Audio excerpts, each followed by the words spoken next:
반갑습니다. 오늘은 바룩이 슬퍼하다라는 제목으로 말씀을 드리겠습니다. 예레미야 45장 3절의 말씀, 네가 일찍이 말하기를 화로다. 여호와께서 나의 고통에 슬픔을 더하셨으니 나는 나의 탄식으로 피곤하여 평안을 찾지 못하도다. 여러분은 슬픈 일이 있을 때, 정말 낭망되었을 때 어떠한 태도를 취하시는지요? 바룩은 오늘 슬픔 때문에 너무나 많은 고통을 당하고 있습니다. 그것에 대해서 예레미야가 바룩에게 하나님의 말씀을 전했습니다. 그런데 그 말씀은 위로의 말씀이 아니고 너의 슬픔을 오롯이 잘 감당하라, 받아들여라 라고 하는 말씀이었던 것입니다. 자, 바룩은 왜 이렇게 슬펐을까요? 물론 개인의 어려움도 있었을 것입니다. 어떤 어려움이 있었습니까? 바룩은 예레미야의 서기관이었어요. 예레미야가 예언의 말씀을 하나님으로부터 받으면 그것을 적어서 그것을 백성들에게 전달하는 역할을 했습니다. 또한 예레미야가 감옥에 들어가 있을 때, 연금 상태에 있을 때 말씀을 전하지 못했기 때문에 바룩이 예레미야가 불러주는 하나님의 말씀을 받아 적어가지고 그것을 이렇게 전하곤을 했죠. 근데 여러분 여기 보면은 1절에 보세요. 유다의 요시야 왕의 아들 여호야김 넷째 해에 네리야의 아들 바룩이 예레미야가 불러주는 대로 그 모든 말을 책에 기록하니라. 그때의 선지자 예레미야가 그에게 말하여 이르되. 자, 여기 여호야김 넷째 해는 굉장히 중요한 해요. 이 여호야김 넷째 해라는 말이 계속해서 나옵니다. 내일에도 나올 거예요. 어떤 일이 있었느냐? BC 605년입니다. 이때가 갈그미스 전투가 일어났대요. 갈그미스 전투는 어떤 해냐?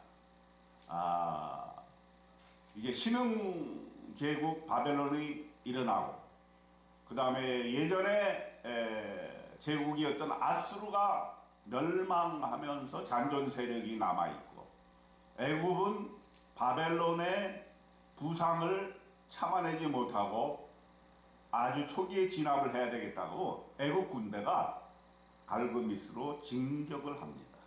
유브라데스 강 있는 곳이죠. 그리고 아수르의 잔존 세력들이 연합을 이룹니다. 그래가지고 한 4만 5천 명 정도가 모여요.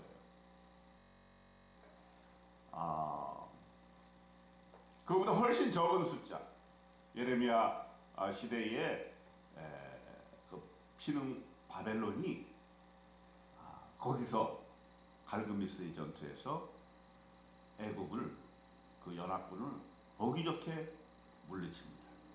그래서 애국은 완전히 영향력을 상실해요. 그리고 팔레스틴 땅은 바벨론의 영향력 하에 들어가게 되는 것이죠. 근데 여러분, 우리가 지금까지 보아왔지만은 이스라엘 백성들은 예레미야가 망한다, 절대 애굽으로 가지 마라, 이렇게 얘기를 했어도 믿지 아니하고, 우리는 하나님의 말씀을 따르지 아니하고 애굽으로 가겠다 해서 가는 그러한 불순종의 모습을 보여주었죠.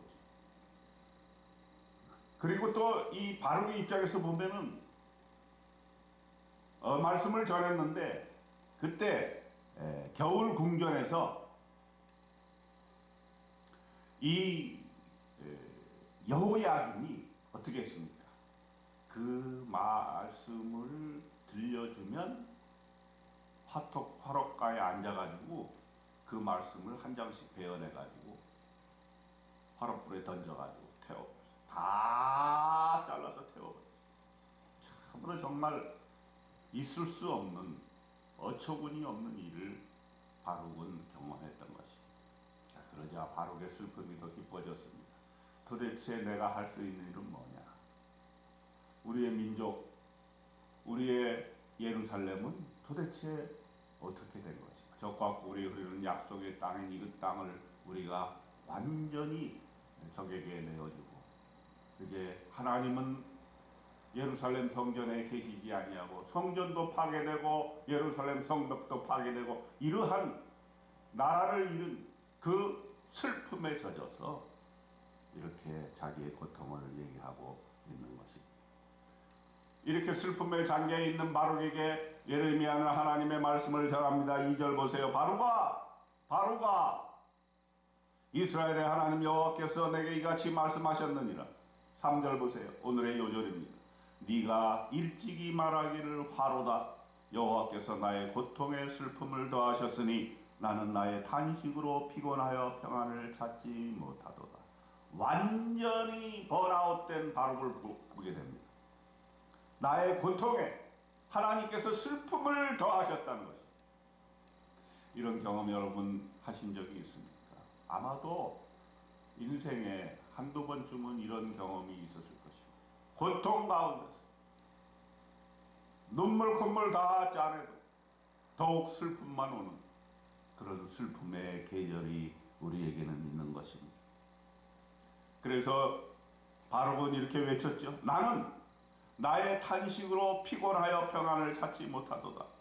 아무것도 하고 싶은 생각이 없고 피곤하고 번아웃되고 내 마음에는 평안이 없었다. 이렇게 이야기하고 있습니다. 이렇게 바룩이 슬퍼하고 있을 때 하나님께서는 위로해 주셔야 되지 않겠어요? 그렇게 열심히 하나님의 일을 예레미야를 도와서 일했는데 하나님께서는 너무나 냉정하게도 하나님의 주권에 대해서 말씀하고 계십니다. 4절 보세요. 너는 그에게 이르라. 즉 바룩에게 이르라. 너는 누굽니까? 예레미야죠. 예레미야 너는 바룩 그에게 이르라. 여호와께서 이와 같이 말씀하시기를 보라. 나는 내가 세운 것을 헐기도 하며 내가 심은 것을 뽑기도 하나니 온 땅에 그리하겠거니. 하나님의 주권입니다. 즉 지금은 심판의 때요. 예루살렘과 유다 백성들은 심판받아서 자기의 죄 때문에 우상 숭배 때문에 하나님을 떠났기 때문에 심판받을 수밖에 없는 계절이라고 하는 것입니다. 이제는 더 이상 돌이킬 수가 없다. 그러니 너는 너의 슬픔을 감내하고 이 역사의 엄연한 현실을 그대로 받아들여야 된다는 엄연한 현실인식을 하나님께서 주고 계시는 것입니다. 그러면서 단호하게 하나님께서 말씀하십니다. 5절에 보세요. 네가 너를 위하여 큰 일을 찾느냐? 그것을 찾지 말라.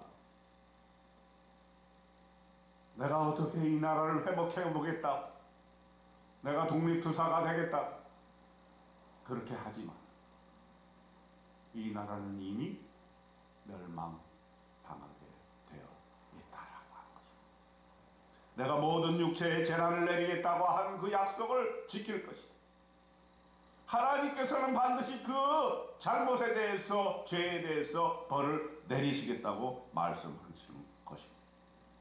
그러나 바룩의 개인에 대해서는 생명을 보존하겠다고 말씀하십니다. 네가 가는 모든 곳에서는 내가 너에게 네 생명을 노량물 주듯 하리라. 여호와의 말씀입니다. 이 짧은 1절부터 5절의 내용 속에서 하나님은 바룩의 슬픔에 대해서 그 슬픔을 어떻게 대처해야 될 것인가를 말씀해 주고 있습니다. 나라가 멸망하고 민족이 뿔뿔이 흩어지는 이 민족적인 슬픔에 대해서 하나님께서는 마땅히 받아야 할 심판을 받는 것이니 그것을 받아들이고 하나님의 주권을 인정하라고 단호하게 냉정하게 말씀하고 계신 것입니다. 여러분 예레미야 45장을 통해서 하나님은 우리에게 무엇을 말씀하고 계십니까? 우리가 어느 시대에 살든지 우리가 일제시대에 나라 뺏긴 운명에 살든지 6.25 동란에 참혹한 그러한 시절에 살든지 그것은 하나님의 엄연한 역사의 손길이라는 사실을 인식하고 그 시대에 살고 있는 우리는 그 사실을 현실로 받아들이고 함께 슬퍼하며 다시 회복을 요청하고 하나님께 무릎 꿇고 이 땅의 현실에 대해서 회복을 위해서 기도하는 길 이외에는 아무것도 없다는 사실을 우리가 알아야 되는 것입니다. 오늘 겉으로는 평안한 것 같고 오늘 겉으로는 번영하는 것 같은 이 시대에도 역사의 손길은 하나님의 손길은 계속되어지고 있다 하는 것입니다. 우리가 개인적으로 어떤 슬픔을 당하든 그 슬픔에 마땅히 받아야 될 것은 인정하고 하나님 배에 돌아와 회개하고 무릎 꿇고 순종하는 역사가 오늘도 이루어지시기를 주님의 이름으로 축원드립니다.